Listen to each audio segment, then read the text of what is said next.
Ce soir, avec vous sur France 3 Paris-Île-de-France, nous nous intéressons à la pénurie de main-d'œuvre dans les secteurs du bâtiment, des services à la personne, de l'industrie culturelle, hôtellerie, restauration et du digital. Beaucoup d'offres d'emploi, mais peu de candidats. La région Île-de-France compte en tout 1 029 800 chômeurs et il y a 400 000 emplois non pourvus en Île-de-France. Alors que faire ? On en parle avec nos invités. Bonsoir Bernard Cohen-Haddad, président de la Confédération des petites et moyennes entreprises, CPME, Paris-Île-de-France. À vos côtés, Guillaume Rigalo. Bonsoir, vous êtes cofondateur de la société Bison, entreprise dans le digital qui travaille avec des entreprises françaises pour bien les positionner sur la plus grande plateforme d'achat en ligne au monde. Bonsoir. Et avec nous sur ce plateau, Emmanuel Tixier pour de nouveaux décryptages. Bonsoir Jean-Baptiste, bonsoir à tous. Et ce soir, nous irons voir ces entreprises qui recrutent dans les domaines de la santé et de l'informatique notamment. Et nous serons avec Hubert Larnay, responsable du service développement économique Pôle emploi Île-de-France. D'abord, cette image du jour, regardez, c'était le Premier ministre Jean Castex aujourd'hui qui était à Châtellerault dans la Vienne pour présenter le plan de réduction des tensions de recrutement avec des propositions autour du plan d'investissement dans les compétences. Et le Premier ministre a déclaré d'ailleurs aujourd'hui des demandeurs d'emploi qui ne trouvent pas le chemin du travail et les secteurs qui peinent à recruter. C'est un paradoxe. C'est un gâchis. Justement, Bernard Cohen-Haddad, il y a beaucoup de personnes qui ont l'air de découvrir ce problème de pénurie de main-d'œuvre en cette rentrée 2021. Est-ce que c'est nouveau en Île-de-France ? Alors, ce n'est pas vraiment nouveau en Île-de-France. Il y a toujours eu de la tension sur le marché de l'emploi, mais c'est vrai que la reprise économique post-Covid, qui a été extrêmement rapide à la rentrée avec la vaccination, fait en sorte qu'on est en manque de compétences. On a récupéré les chiffres de 2020, mais aujourd'hui, on est en manque de compétences dans tous les secteurs, les 5 secteurs que vous avez cités tout à l'heure.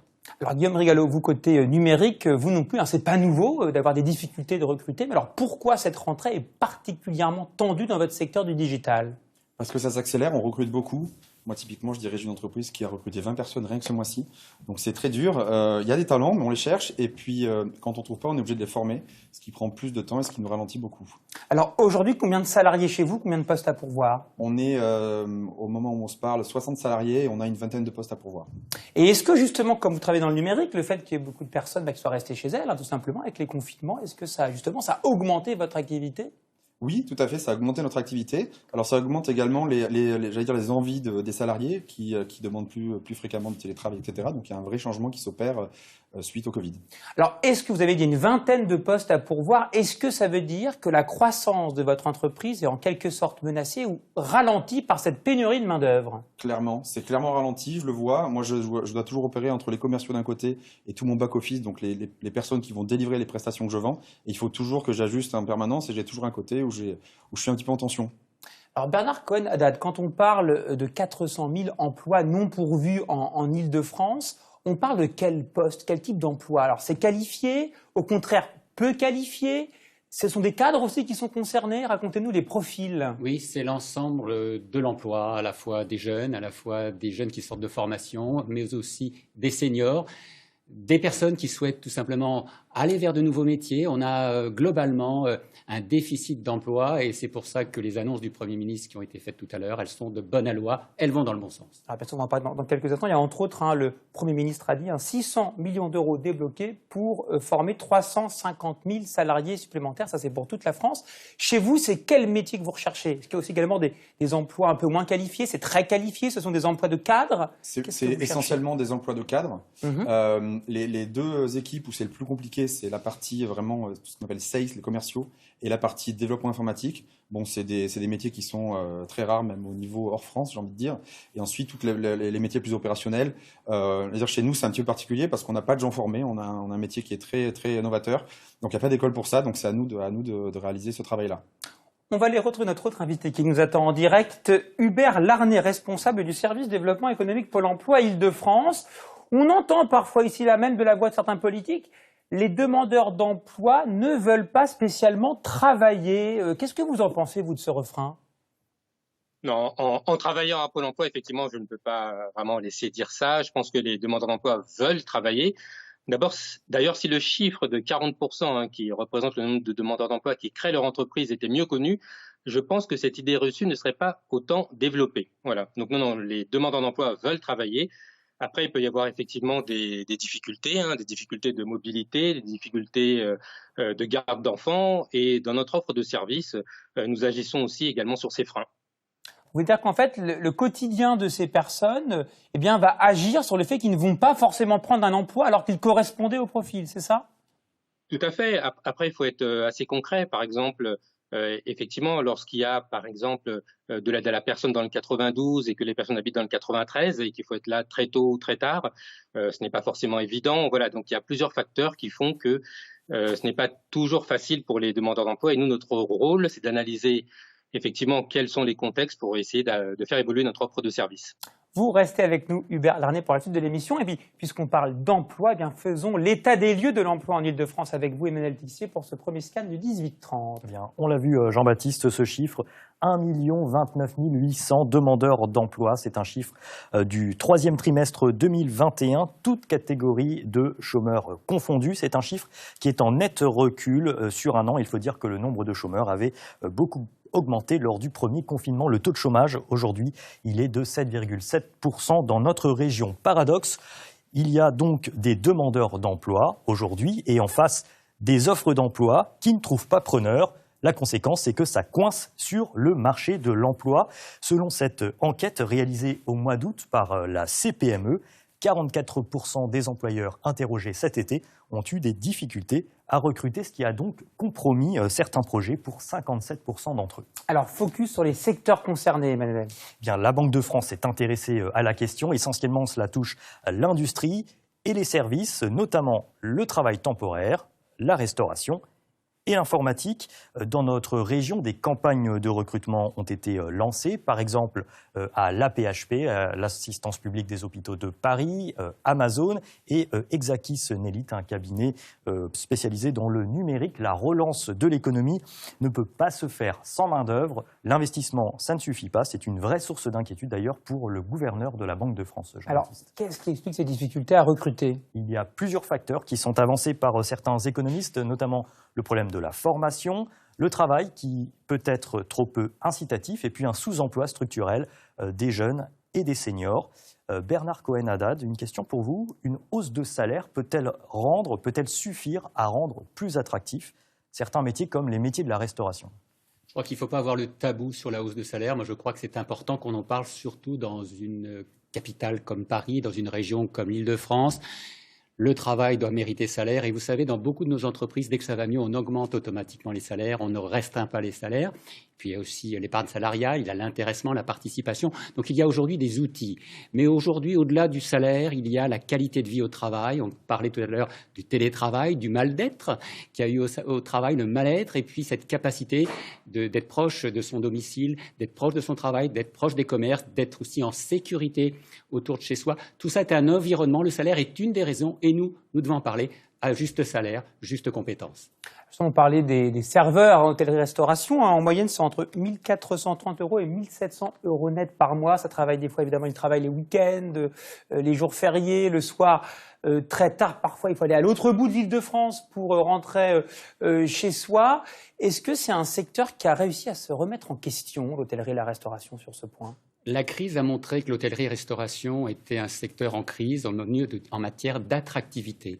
Et pourtant, c'était dit tout à l'heure par Pôle emploi, il y a beaucoup de créateurs d'entreprises dans l'hôtellerie-restauration, dans les traiteurs, dans l'événementiel, aussi des métiers de bouche. Donc il y a une appétence des jeunes et des salariés pour ce type d'activité. Mais c'est vrai, il faut peut-être la voir autrement, à l'aune du télétravail, à l'aune du chômage partiel. Alors aujourd'hui, le chef de l'État est en déplacement à Lyon. Il a proposé que le pourboire payé par carte bancaire soit défiscalisé. Est-ce que c'est une bonne idée pour recruter davantage de serveurs, de serveuses ? Toutes les bonnes recettes sont là. Il faut éviter, en tout cas, de trouver la bonne solution. Il n'y a pas de martingale, sinon on l'aurait trouvé avant. Mais c'est vrai qu'il faut faire en sorte qu'il y ait un vrai dialogue dans l'entreprise, y compris sur les salaires. Alors, Guillaume Riolo, chez vous, ce sont des postes de cadres très qualifiés. Est-ce qu'ils sont en position de force, eux, pour négocier leur salaire? Et donc, ils vont vous dire, si vous ne payez pas 200 € de plus, je vais aller voir ailleurs. Est-ce que ça vous arrive, ça? Alors, ça arrive, c'est vraiment pour les top profils, si je puis dire ainsi. Le rapport de force s'inverse un petit peu quand les gens ont une vraie expérience. Là, on ne parle pas de juniors qui arrivent sur le marché, on parle de personnes qui ont au moins 5 années d'expérience. Et effectivement, dans ce cas de figure-là, c'est un petit peu la bagarre entre les startups en vue du marché et à nous d'être les plus attractifs. Alors, on peut se demander aussi, est-ce que ça veut dire que l'Île-de-France a perdu en attractivité après cette crise sanitaire? Est-ce que les personnes se disent finalement, je suis pas très bien payé, le logement coûte très cher, c'est compliqué de se déplacer. Est-ce que vous pensez que l'Île-de-France perd en attractivité pour vivre et donc, par conséquent, ils vont travailler ailleurs? Je pense que la question se pose. Après, pour connaître beaucoup de chefs d'entreprise en province, c'est pas plus facile pour eux non plus. Donc effectivement, en termes de qualité de vie, c'est un sujet qui est de plus en plus fréquemment sur la table. C'est très différent en Île-de-France, mais c'est pas la seul élément. Bernard Conat, vous avez une idée là-dessus sur l'Île-de-France qui perdrait en attractivité? Peut-être on n'a pas envie de travailler en Île-de-France? Je ne sais pas si j'ai une idée, mais c'est un sondage IFOP-CPME du mois d'avril qui fait écho à un sondage du mois de novembre. Pour les salariés de TPE-PME et pour les patrons de TPME, la région Île-de-France reste une région attractive, y compris en matière d'emploi, y compris en matière de proximité avec la capacité de faire des affaires, et c'est ça qui est important. Mais la question du logement est très importante aussi parce que se loger, ça coûte très très cher. Donc en fonction du lieu du travail et le logement, pas toujours facile, ou de devenir propriétaire et même de payer un loyer. C'est vrai, c'est difficile de devenir propriétaire en Île-de-France, c'est difficile aussi de se déplacer en Île-de-France. Plus de la moitié des salariés font plus d'1 heure de trajet pour aller travailler, donc 1 heure pour revenir. Ça a été dit tout à l'heure, c'est un vrai problème, y compris en matière de mobilité professionnelle et donc d'emploi. Alors, on le disait, le Premier ministre Jean Castex était aujourd'hui à Châtellerault dans la Vienne pour donc présenter justement des propositions face à ces pénuries de main-d'œuvre avec un plan d'investissement pour les compétences. On fait le point avec vous, Emmanuel Tixier, pour ce deuxième scan. Bien, Jean Castex veut renforcer la formation des personnes éloignées de l'emploi pour débloquer les secteurs en tension sur le marché de l'emploi, comme l'aide à la personne, le bâtiment, l'informatique. Il propose donc la création de 50 000 formations longues, c'est-à-dire sur plusieurs mois, et 300 000 formations courtes qui dureraient plusieurs jours. L'objectif, c'est de former 1,4 million de demandeurs d'emploi d'ici 2022. Cela représente 1,4 milliard d'euros de budget sur les années 2021-2022, de l'argent supplémentaire. Guillaume Rigalot, combien de temps, par exemple, faut-il pour former un ingénieur, un développeur de programmes informatiques, concrètement? C'est une excellente question. C'est plusieurs mois, je dirais entre 6, 9 pour avoir quelqu'un qui commence à devenir autonome. Ce sont des métiers très techniques, donc il faut de l'expérience. Alors, merci Emmanuel Tixier, on se retrouve demain. Et vous pouvez, chers téléspectateurs et téléspectatrices, retrouver sur le site web de France 3 Paris Île-de-France, rubrique Nos sources, tous les chiffres et toutes les informations que vous avez délivrées à l'instant Emmanuel Tixier. Vous allez savoir où les a trouvées. Également, en scannant ce QR code en bas de votre écran avec votre téléphone portable, hop, directement, vous allez dans ces chiffres essentiels. À demain, Emmanuel. Et puisqu'on parle des solutions, parce que c'est ça qui est important dans cette émission, proposer des solutions, on va aller retrouver notre autre invité, Hubert Larnay, Pôle emploi Île-de-France. Vous, comment vous faites pour mettre en relation les chefs d'entreprise, les employeurs et les demandeurs d'emploi pour que ça marche et que ces 400 000 emplois non pourvus en Île-de-France trouvent preneur? Oui, il y a vraiment plusieurs manières de procéder. Alors, juste avant, je voulais quand même préciser que effectivement, la formation est vraiment l'un des axes prioritaires pour lutter contre les difficultés de recrutement. Cette année, 167 000 demandeurs d'emploi en ont profité et c'est des taux de retour à l'emploi qui sont ensuite conséquents. Alors, dans l'informatique, encore plus, on en parlait précédemment. Alors, pour aider les entreprises à rencontrer les demandeurs d'emploi, nous mettons en place plusieurs types d'opérations. Ça peut être des forums à l'intérieur des agences, mais aussi il faut aller au-delà des agences et pour cela, on innove.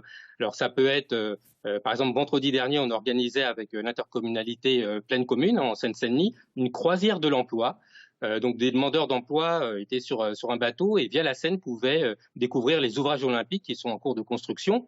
Et puis ensuite, après cette visite, ils avaient directement rendez-vous avec des employeurs qui étaient sur le bateau pour un job dating. Voilà, c'est un exemple. Cette semaine, dans 2 jours, on organise le Stade de l'Emploi. Alors c'est aussi en Seine-Saint-Denis. Alors le Stade de l'Emploi, c'est regarder un petit peu les savoir-être à travers l'exercice d'activités sportives. Les employeurs peuvent observer l'endurance, l'autonomie, l'esprit d'équipe, voilà. Et après avoir observé ces savoir-être, ils rencontrent les demandeurs d'emploi. Donc tout ça pour dire qu'il y a de multiples façons de mettre en relation les employeurs et les demandeurs d'emploi. Et c'est très efficace parce que la rencontre directe permet d'élargir le sourcing, à savoir les candidats qui ont leur chance. Et justement, vous avez également ciblé des postes pour les femmes. Qu'est-ce que vous avez mis en place justement pour les femmes ici en Île-de-France? Alors, je vais parler avec beaucoup de liberté parce qu'effectivement, il y a un représentant du numérique.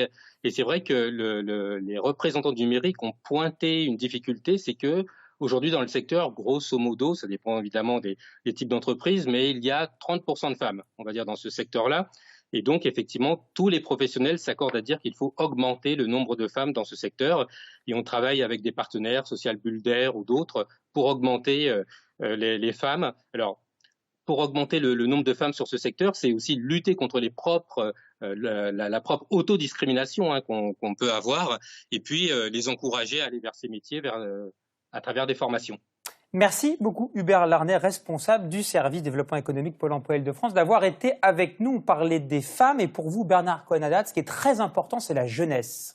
Oui, que faire pour les jeunes? Je crois qu'il y a un problème d'égalité femmes-hommes et puis il y a une génération malchance. Moi, je crois qu'il ne faut surtout pas laisser les jeunes en dehors de l'emploi, en dehors de la formation, en dehors de l'accompagnement. Alors, ça veut dire quoi? Apprentissage?